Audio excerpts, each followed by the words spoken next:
برادران ملت اسلامیہ، السلام علیکم ورحمۃ اللہ وبرکاتہ۔ الحمد للہ وکفا وسلام علی حبیبہ المصطفیٰ، اما بعد فاعوذ باللہ من الشیطان الرجیم، بسم اللہ الرحمن الرحیم۔ وَأَمَّا مَنْ خَافَ مَقَامَ رَبِّهِ وَنَهَى النَّفْسَ عَنِ الْهَوَىٰ فَإِنَّ الْجَنَّةَ هِيَ الْمَأْوَىٰ، صدق اللہ مولانا العظیم۔ بارگاہ رسالت معاذ صلی اللہ علیہ وسلم میں درود پاک کا ہدیہ پیش کریں۔ اللہم صلی علی سیدنا و مولانا محمد معدن الجود والکرم وآلہ واصحابہ الکرام وابنہ الکریم وبارک وسلم صلاة دائمة سرمدا ابدا۔ عزیزان گرامی وقار،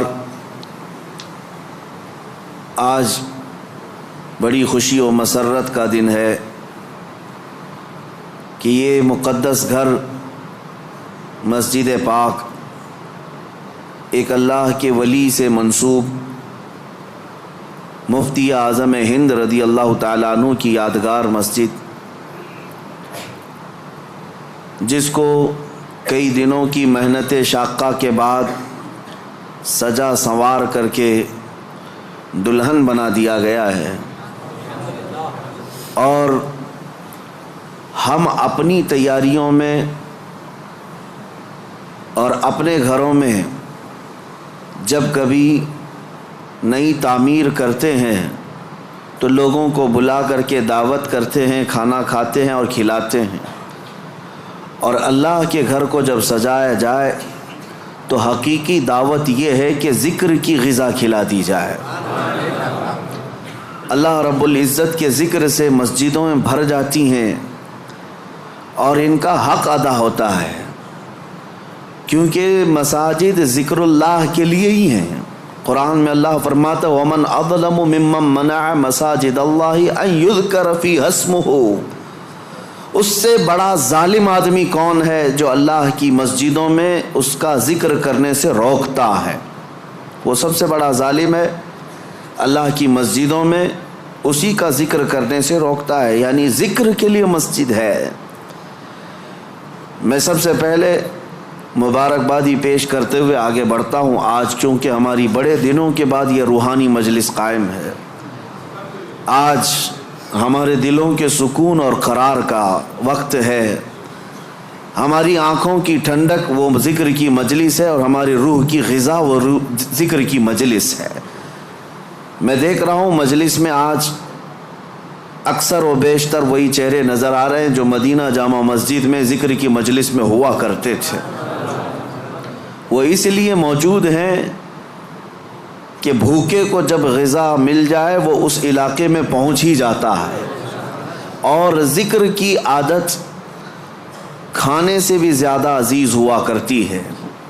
جو لوگ ان مجلسوں کے مسلسل حاضر باش رہے انہیں پتہ ہے کہ ان مجالس سے ہمارے دلوں میں کیسا قرار آتا ہے، کیسا اطمینان اور کیسا سکون ملتا ہے۔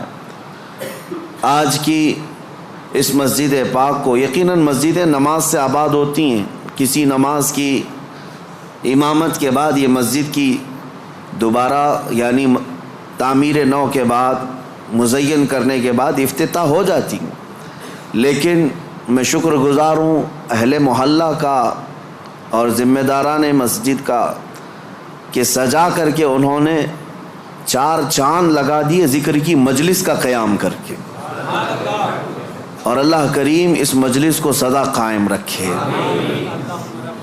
میرے عزیزو،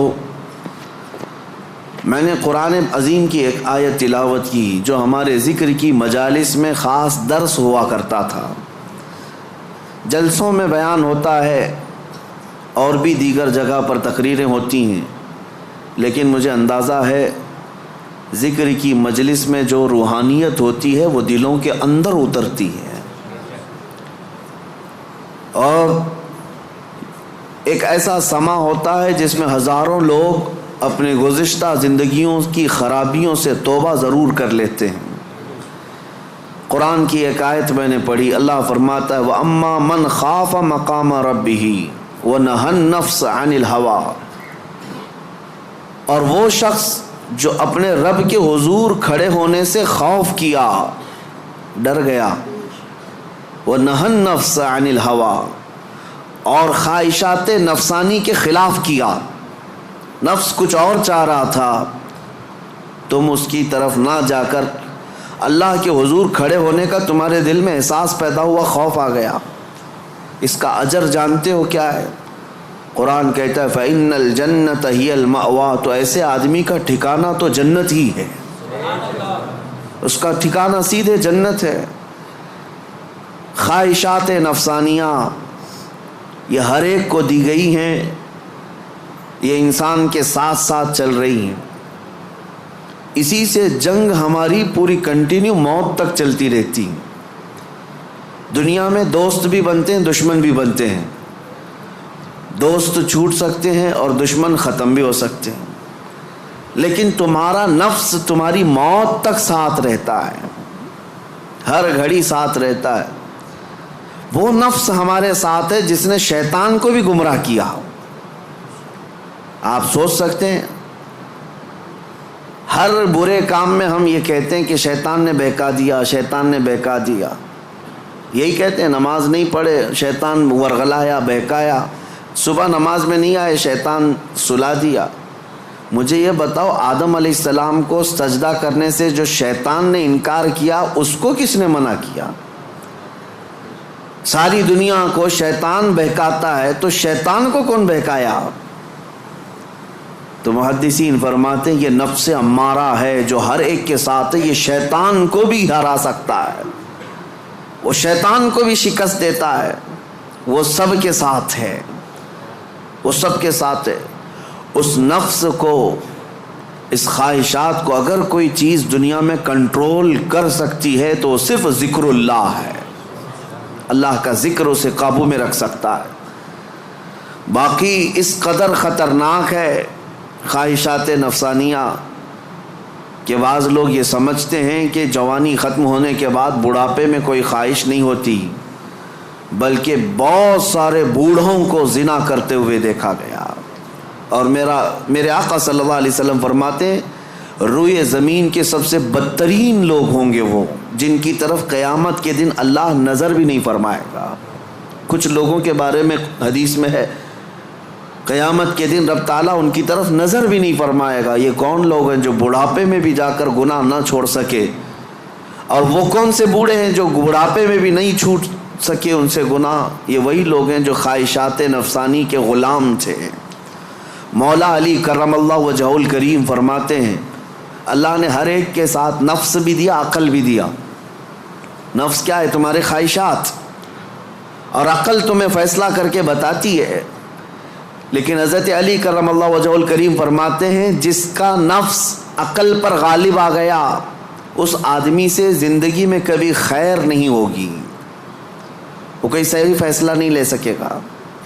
جس کا نفس اس کی عقل پر غالب آ گیا، اور جس نے اپنے نفس کو ہرا دیا، شکست دیا، تو اس کی عقل اتنی پاورفل ہوتی ہے کہ وہ ہزاروں کو زیر و زبر کر سکتا ہے اور دنیا کے بڑے فیصلے لے سکتا ہے۔ جس نے اپنے نفس کو کنٹرول میں رکھا، اپنے خواہشات کو اپنے تابع رکھا، خود اس کا غلام نہیں بنا۔ میرے عزیزو، قرآن کی ایک آیت میں آپ کو بتاتا ہوں، کتنا بڑا لفظ اللہ تعالیٰ نے قرآن میں فرمایا، توجہ، کتنا بڑا لفظ ہے یہ۔ ارأیت من اتخذ الہہ ہوا، اے محبوب کیا آپ نے نہیں دیکھا کچھ لوگ ایسے ہیں جنہوں نے اپنی خواہشات کو اپنا خدا بنا لیا۔ معبود، الہ کا مطلب ہے معبود، جس کی عبادت کی جائے اس کو کیا کہتے ہیں؟ معبود۔ اور قرآن کہتا ہے کچھ لوگ ایسے ہیں جنہوں نے اپنے نفس کو، اپنی خواہشات کو اپنا معبود بنا لیا۔ یہ قرآن کی آیت ہے، 2 جگہ آئی ہے۔ اب اتنا بڑا لفظ نفس کے لیے اللہ فرما رہا ہے کہ کئی لوگوں نے اس کو بت بنا لیا، اپنا معبود بنا لیا۔ کیوں؟